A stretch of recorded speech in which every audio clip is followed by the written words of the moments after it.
ಚಿತ್ರ ಯಾರಿಗ್ ಗೊತ್ತಿಲ್ಲ. ಆ ಚಿತ್ರ ಇಷ್ಟಪಡದವರೇ ಇಲ್ಲ ಅನ್ನುವಷ್ಟು ಅದು ದೇಶಾದ್ಯಂತ ಜನಪ್ರಿಯ ಆಗಿತ್ತು. ಅದರಲ್ಲಿನ ರ್ಯಾಂಚೋ ಅಥವಾ ಫುಂಗ್ ಸುಕ್ ವಾಂಗ್ಡೋ ಅನ್ನುವಂಥ ಹೀರೋನನ್ನ ಈ ದೇಶದ ಜನ ಯಾವತ್ತಿಗೂ ಮರ್ತಿಲ್ಲ. ಆದ್ರೆ ಆ ಪಾತ್ರಕ್ಕೆ ಇಷ್ಟೊಂದು ಪ್ರೀತಿ ತೋರಿಸಿದವರು, ಆ ಪಾತ್ರಕ್ಕೆ ಸ್ಫೂರ್ತಿಯಾದಂಥ ರಿಯಲ್ ಹೀರೋ ಹಾಗೂ ಅವರ ಹೋರಾಟವನ್ನ ಮಾತ್ರ ಸಂಪೂರ್ಣ ಕಡೆಗಣಿಸ್ಬಿಟ್ಟಿದ್ದಾರೆ. ಅವರು 21 ದಿನಗಳಿಂದ ನಡೆಸ್ತಿದ್ದಂಥ ಆಮರಣ ಉಪವಾಸಕ್ಕೂ ಅದರ ಹಿಂದಿರುವಂಥ ನೋವು, ಅವರ ಬೇಡಿಕೆ ಇವೆಲ್ಲವುಗಳಿಗೂ ತಮಗೂ ಸಂಬಂಧನೇ ಇಲ್ಲದಂತೆ ವರ್ತಿಸಿದ್ದಾರೆ. ಭಾರತ ಸರ್ಕಾರ ಅಂತೂ ದೇಶದೊಳಗಿನ ಒಂದು ಪ್ರದೇಶದಲ್ಲಿ ಇಂಥದ್ದೊಂದು ನಡೀತಾ ಇದೆ ಅನ್ನೋದನ್ನೇ ಪರಿಗಣಿಸಿಲ್ಲ. ಅದರ ಪ್ರಕಾರ ಲಡಾಖ್ ಕೇವಲ ರಾಜಕೀಯಕ್ಕೆ ಬಳಸಿ ಬೀಸಾಡುವಂಥ ವಿಷಯ. ಕಾಶ್ಮೀರದ ವಿಶೇಷ ಸ್ಥಾನಮಾನವನ್ನ ಕಿತ್ತು ಹಾಕಿದಾಗ ಇದೇ ಲಡಾಖ್ನ ಬಿಜೆಪಿ ಸಂಸದ ಸರ್ಕಾರದ ಆ ನಡೆಯನ್ನ ಹೊಗಳಿ ಲಡಾಖ್ಗೆ ನ್ಯಾಯ ಸಿಕ್ತು ಅಂತ ಸಂಸತ್ತಿನಲ್ಲಿ ಮಾಡಿದಂಥ ಭಾಷಣವನ್ನ ಪ್ರಧಾನಿ ಮೋದಿ ಪ್ರಶಂಸಿಸಿದ್ರು. ಆದ್ರೆ ಈಗ ಆ ಸಂಸದ ಎಲ್ಲಿದ್ದಾರೆ, ಪ್ರಧಾನಿ ಮೋದಿ ಎಲ್ಲಿದ್ದಾರೆ? ಲಡಾಖ್ನ ಜನರ ಆಕ್ರೋಶ, ಆಕ್ರಂದನ, ಅಳಲಿಗೆ ಮೋದಿ ಸರ್ಕಾರ ಹೇಗೆ ಸಂಪೂರ್ಣ ಕಿವುಡು ಹಾಗೂ ಕುರುಡಾಗಿದೆ. ಇದೆಷ್ಟು ದೊಡ್ಡ ಅನ್ಯಾಯ. ಲಡಾಖ್ಗೆ ರಾಜ್ಯ ಸ್ಥಾನಮಾನ ನೀಡಬೇಕು ಮತ್ತು ಬುಡಕಟ್ಟು ಪ್ರದೇಶಗಳನ್ನ ಸಂವಿಧಾನದ 6ನೇ ಪರಿಚ್ಛೇದದಡಿ ಸೇರಿಸಬೇಕು ಅನ್ನುವಂಥ 2 ಪ್ರಮುಖ ವಿಚಾರಗಳು ಸೇರಿ ಹಲವು ಬೇಡಿಕೆಗಳನ್ನ ಈಡೇರಿಸೋದಿಕ್ಕೆ ಆಗ್ರಹಿಸಿ ಶಿಕ್ಷಣ ತಜ್ಞ ಸೋನಂ ವಾಂಗ್ಚುಕ್ ಅವರು ನಡೆಸ್ತಾ ಇರುವಂತಹ ಉಪವಾಸ ಸತ್ಯಾಗ್ರಹ ನಿನ್ನೆ 21ನೇ ದಿನವನ್ನ ಮುಟ್ಟಿದೆ. ನಿನ್ನೆ ಅವರು ತನ್ನ ಸತ್ಯಾಗ್ರಹವನ್ನ ಕೊನೆಗೊಳಿಸಿದ್ದಾರೆ. ಲಡಾಖ್ ಕುರಿತು ತಮ್ಮ ಬೇಡಿಕೆಗಳನ್ನ ಮುಂದಿಟ್ಟು ಮಾರ್ಚ್ 6ರಿಂದ ಅವರ 21 ದಿನಗಳ ಉಪವಾಸ ಸತ್ಯಾಗ್ರಹ ಶುರುವಾಗಿತ್ತು. ನಡುವೆ ಅವರ ಆರೋಗ್ಯ ಹದಗೆಡ್ತಿದ್ದಂಥ ಹಿನ್ನೆಲೆಯಲ್ಲಿ ಎಲ್ಲರೂ ಸತ್ಯಾಗ್ರಹ ಕೊನೆಗೊಳಿಸೋದಕ್ಕೆ ಒತ್ತಾಯಿಸುತ್ತಲೇ ಇದ್ರು. ಆದರೆ ಮಾತಿನಂತೆ 21 ದಿನಗಳವರೆಗೂ ಸತ್ಯಾಗ್ರಹವನ್ನು ಮುಂದುವರಿಸೋದಾಗಿ ಹೇಳಿದಂಥ ವಾಂಗ್ಚುಕ್ ಆ ಮಾತನ್ನ ಪೂರೈಸಿದ್ದಾರೆ. ಒಂದು ಸಣ್ಣ ಬಿಡುವಿನ ಬಳಿಕ ಮತ್ತೆ ಸತ್ಯಾಗ್ರಹಕ್ಕೆ ಅಣಿಯಾಗೋದಾಗಿಯೂ ಅವರು ಪ್ರಕಟಿಸಿದ್ದಾರೆ. ಈ ಹೋರಾಟ ಮುಂದುವರಿಯಲಿದೆ ಅಂತ ಅವರು ದೃಢವಾಗಿ ಹೇಳಿದ್ದಾರೆ. ಸೋನಂ ವಾಂಗ್ಚುಕ್ ಅವರೊಂದಿಗೆ ಅಲ್ಲಿನ ಜನರು -10 ಡಿಗ್ರಿಗಿಂತ ಕಡಿಮೆ ತಾಪಮಾನದಲ್ಲಿ ಕುಳಿತು ರಾತ್ರಿಯಿಡೀ ಪ್ರತಿಭಟನೆಯನ್ನು ನಡೆಸ್ತಾ ಇದ್ರು. ತಮ್ಮ ಹೋರಾಟಕ್ಕೆ ಕೇಂದ್ರ ಸರ್ಕಾರ ಸ್ಪಂದಿಸದಿರೋದಕ್ಕೆ ಸೋನಂ ವಾಂಗ್ಚುಕ್ ಅವರು ತೀವ್ರ ನಿರಾಶರಾಗಿದ್ದಾರೆ. ತಾನು ದಣಿದಿದ್ದೀನಿ ಅಂತ ಅನಿಸ್ತಾ ಇದೆ, ದೇಹ ಸೋತ್ ಹೋದಾಗಿದೆ. ಉಪವಾಸ ಸತ್ಯಾಗ್ರಹದ ಸಂದರ್ಭದಲ್ಲಿ ಕೇವಲ ನೀರು ಮತ್ತು ಉಪ್ಪು ಸೇವಿಸುವ ಮೂಲಕ ಬದುಕಿದ್ದೀನಿ ಅಂತ ಸೋನಂ ವಾಂಗ್ಚುಕ್ ಹೇಳಿದ್ರು. आज मेरे अनशन का 20वां दिन है और आज मैं थोड़ा कमज़ोर महसूस कर रहा हूँ और बदन में भी दर्द सा हो रहा है, मगर इतने गुहार लगाने के बावजूद सरकार से एक शब्द भी अभी तक नहीं आया. ಆದರೆ ಸೋನಂ ವಾಂಗ್ಚುಕ್ ಅವರಿಗೆ ವ್ಯಕ್ತವಾಗ್ತಾ ಇರುವಂತಹ ಜನ ಬೆಂಬಲ ಮಾತ್ರ ಅಪಾರವಾಗಿತ್ತು. ಆ ಬೆಂಬಲವೇ ಅವರು ನಂಬಿಕೆ ಕಳೆದುಕೊಳ್ಳದಂತೆ ಮಾಡಿದೆ. ಪ್ರಮುಖ ಮಾಧ್ಯಮಗಳಲ್ಲಿ, ಚಾನೆಲ್ಗಳಲ್ಲಿ ಚರ್ಚೆಯಾಗದೇ ಇರುವಂತಹ ಈ ಹೋರಾಟವನ್ನ ಲಡಾಖ್ನ ಜನರು ತಾವೇ ಮಾಧ್ಯಮದಂತಾಗಿ ದೇಶದ ಪ್ರತಿಯೊಬ್ಬರಿಗೂ ಮುಟ್ಟಿಸ್ತಾ ಇರೋದ್ರ ಬಗ್ಗೆ ಅವರು ಕೃತಜ್ಞತೆಯನ್ನ ಹೇಳಿದ್ದಾರೆ. ಪ್ರಧಾನಿ ಮೋದಿಗೂ, ಅಮಿತ್ ಶಾಗೂ ಅಲ್ಲದೆ ರಾಷ್ಟ್ರಪತಿಗಳಿಗೂ ಈ ವಿಚಾರ ತಲುಪುತ್ತೆ ಅನ್ನುವಂಥ ನಂಬಿಕೆ ಇದೆ.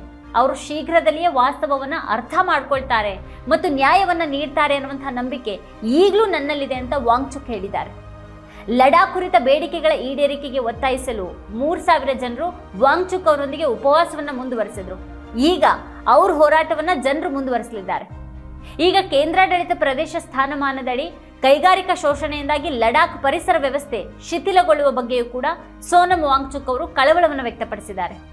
ವಾಂಗ್ಚುಕ್ ಹೋರಾಟವನ್ನು ಬೆಂಬಲಿಸಿ ಸೋಮವಾರ ಅವರೊಡನೆ 5000 ಜನರು 1 ದಿನದ ಉಪವಾಸ ಸತ್ಯಾಗ್ರಹವನ್ನು ನಡೆಸಿದ್ರು. ಅವರಲ್ಲಿ 300 ಜನರು 3 ದಿನಗಳಿಂದ 10 ದಿನಗಳವರೆಗೆ ಉಪವಾಸವನ್ನು ಮುಂದುವರಿಸೋದಕ್ಕೆ ಸಂಕಲ್ಪ ಮಾಡಿದ್ದಾರೆ.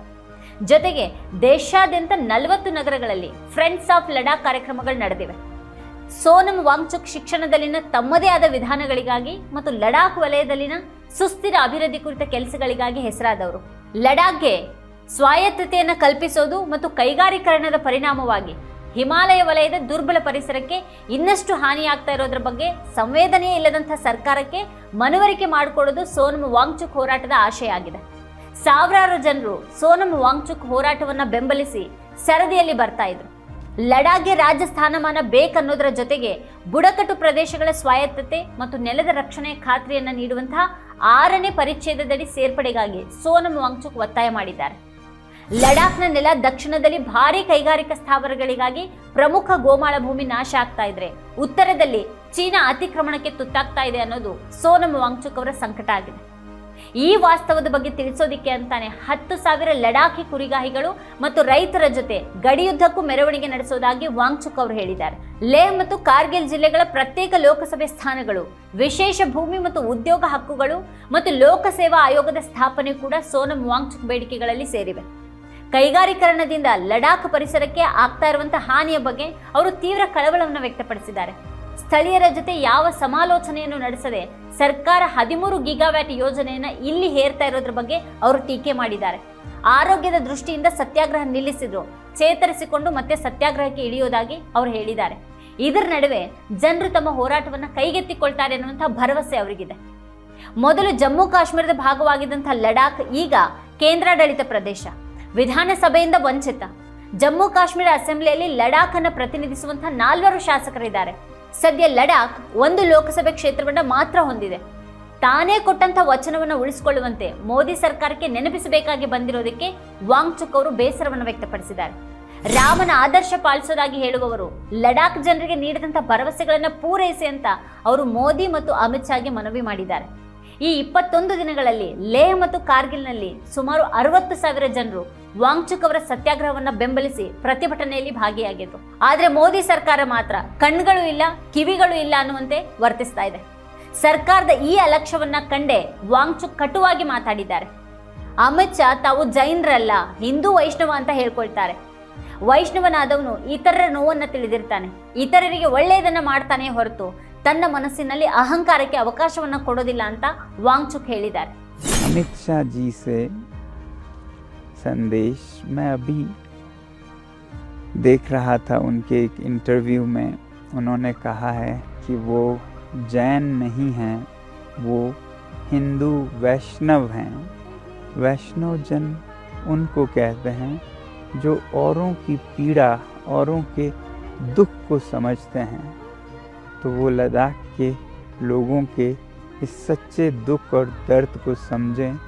ಇನ್ನು ರಾಮನ ಭಕ್ತ ಮೋದಿ, ರಾಮ ತನ್ನ ವಾಗ್ದಾನವನ್ನ ಮುರಿಬಾರದು ಅಂತ 14 ವರ್ಷಗಳ ಕಾಲ ವನವಾಸದಲ್ಲಿದ್ದ. ಮೋದಿ ನಿಜವಾಗಿಯೂ ರಾಮನ ಆದರ್ಶವನ್ನ ಪಾಲನೆ ಮಾಡುವವರೇ ಆಗಿದ್ರೆ ಲಡಾಖ್ ಜನರಿಗೆ ನೀಡಿದಂತ ಭರವಸೆಯನ್ನ ಈಡೇರಿಸಲಿ ಮತ್ತು ತಾನು ರಾಮನ ನಿಜವಾದ ಭಕ್ತ ಅಂತ ಸಾಬೀತು ಮಾಡಲಿ ಅಂತ ಹೇಳಿದ್ದಾರೆ.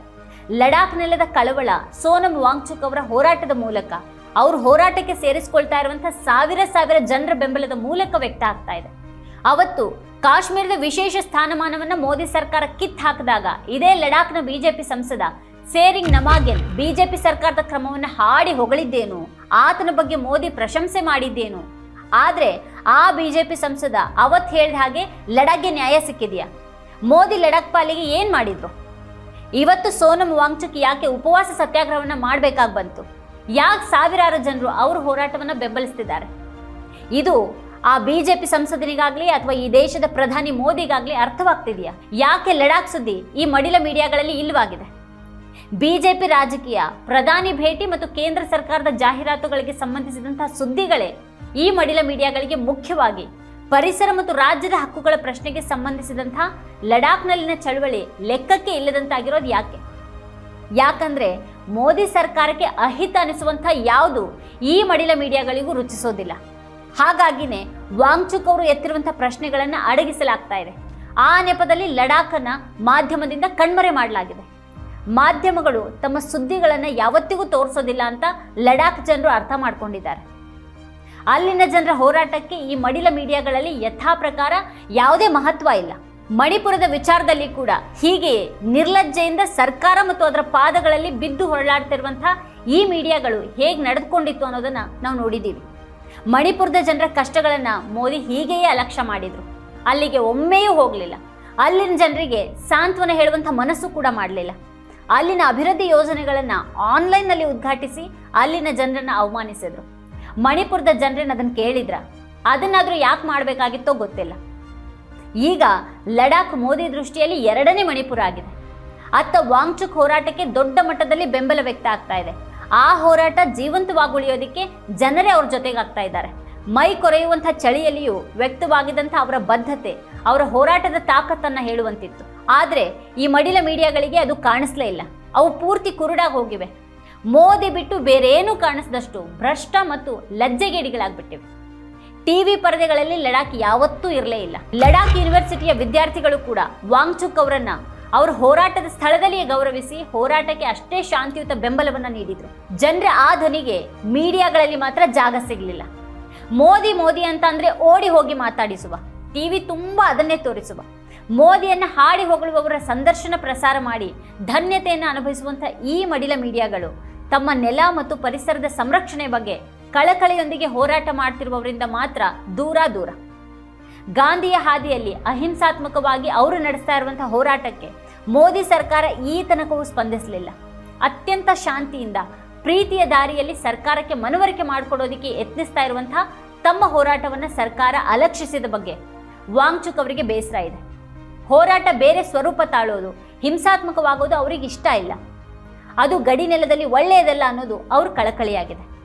ಅವರ ಈ ಹೋರಾಟಕ್ಕೆ ಯಾವ ರೀತಿಯಲ್ಲಿಯೂ ಸ್ಪಂದಿಸದ ಈ ಸರ್ಕಾರ ಪ್ರತಿಭಟನೆಯ ಸ್ಥಳದಲ್ಲಿ CCTV ಕ್ಯಾಮೆರಾದ ಕಣ್ಗಾವಲು ಮಾಡೋದನ್ನು ಮಾತ್ರ ಮರ್ತಿರಲಿಲ್ಲ. ಅವ್ರ ಮೇಲೆ ಕಣ್ಣಿಡಲಾಗಿತ್ತು. ಇದು ಯಾಕೆ ಅಂತ ವಾಂಗ್ಚುಕ್ ಅವರು ಹೋರಾಟದ ಮೊದಲ ವಾರದಲ್ಲಿಯೇ ಅದನ್ನು ಪ್ರಶ್ನೆ ಮಾಡಿದರು.